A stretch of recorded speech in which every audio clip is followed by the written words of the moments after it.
Hey, how's it going everyone? Welcome back to Keeping Fish Simple. So in today's video, we're going to be talking about how much filtration do you need in an aquarium. So this is kind of a question with really no specific answer because the answer is going to be different for everyone. And basically what I'm going to tell you today is all the things that I would recommend and all the things that filters are kind of like important for in an aquarium and the reasons I have filters in my aquariums. Now, basically there's no given rule. I've heard all the rules like the 5 to 4 times the amount of gallons that you have in your aquarium. You got to multiply that and that's how much water you want running through a filter. In my opinion, there's no specific rule, and basically this is going to be a very simple video trying to make this as easy as possible for you guys to understand with filtration in an aquarium. So make sure you stay around to the end of the video for the YouTube algorithm. It really does help me out, and please consider giving this video a like because it also does help it out too. Also because you guys will get to hear all the information, and without any further ado, let's get started. Okay, so when it comes to filtration, there's 3 different types of filtration. There's chemical filtration, there's mechanical filtration, and there's biological filtration. Now, all of these 3 things combine different kinds of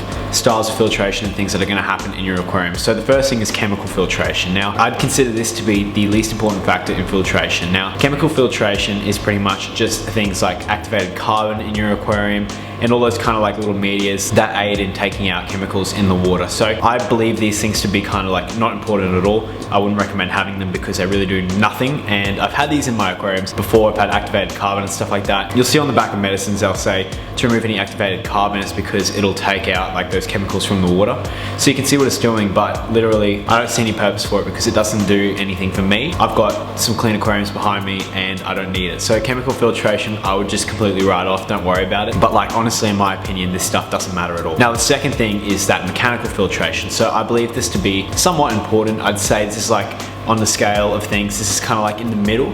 It's something you have to consider, but it's not something to live by, and it's not like a general kind of thing that is going to be the main factor of a filter. So often really new people to the aquarium hobby think that this is going to be the most important part, because mechanical filtration is taking sediment and all that particulate matter in the water out of the aquarium by catching it in the filter pads and all that kind of stuff. So people think that the filter's designed to take all the like stuff out of the aquarium and make it clean, and that's simply wrong. All of you guys who have been keeping fish for a while will obviously know this, but the filter's main purpose is not to do that. It's just kind of like a byproduct of what it's trying to achieve. It's kind of important because if you guys want like water that's not going to be constantly like dirty, if you've got some fish that are going through the substrate and dirtying it up all the time, maybe it's something to consider. You want to get some more mechanical filtration, but mechanical filtration is simply just taking particulate matter out of the water column. And then the third type of filtration is biological. Now, I would argue this is definitely the most important thing in the entire aquarium, is the biological filtration and the exchange between chemicals and stuff like that in your aquarium. I'm kind of like confusing you guys a bit here. Basically, biological filtration is just the nitrate cycle in your aquarium. So in your aquarium, you have a cycle of chemicals going on all the time. So what this is, I'm going to really quickly just break it down. It's basically fish produce waste that just falls to the bottom of the aquarium and it starts to decompose. This then turns into ammonia, which then turns into nitrites and then nitrates. So bacteria turn it from ammonia into nitrites, and then another type of bacteria turns it from nitrites into nitrates. Basically, that stuff doesn't really matter. The details of that aren't important. Basically, what you're gonna wanna do is culture those bacteria that run that cycle in your aquarium, because ammonia is super toxic to fish. It kills them, like it's just absolute poison.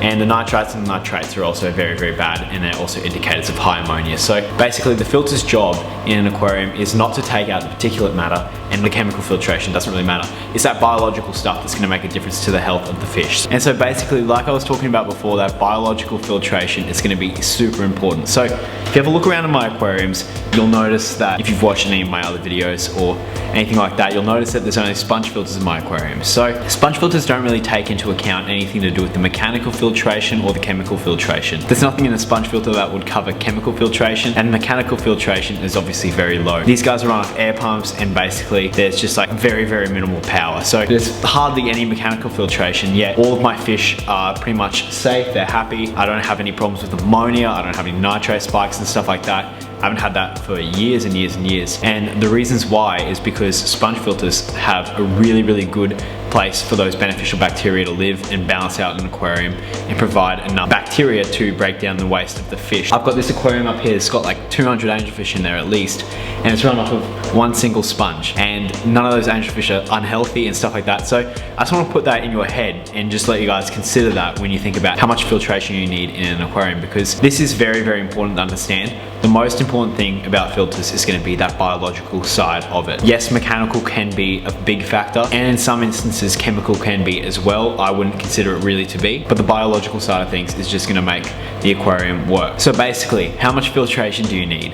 Well, I can't really give you that answer. What I'm trying to get you guys to understand is, rather than thinking about how much you need, how much water you want running through it and stuff like that, which you guys can you do your own research, come to your own conclusion. But what I'm trying to tell you is just think about what a filter's purpose is. And a successful aquarium has a successful filter, and what's inside of a successful filter is those beneficial bacteria. So you want to just culture beneficial bacteria to have the safest and most success in an aquarium, and just kind of try and balance out that whole nature ecosystem side of things, and you'll have the most success possible. So I hope I could give you guys some guidance here and an answer. There's no specific number or anything I can really give you to tell you exactly how much. Definitely taking into account those factors that I just talked about is going to help you a lot if you guys have no idea about filtration. So thank you so much for watching this video, guys, and I'll see you guys in the next one.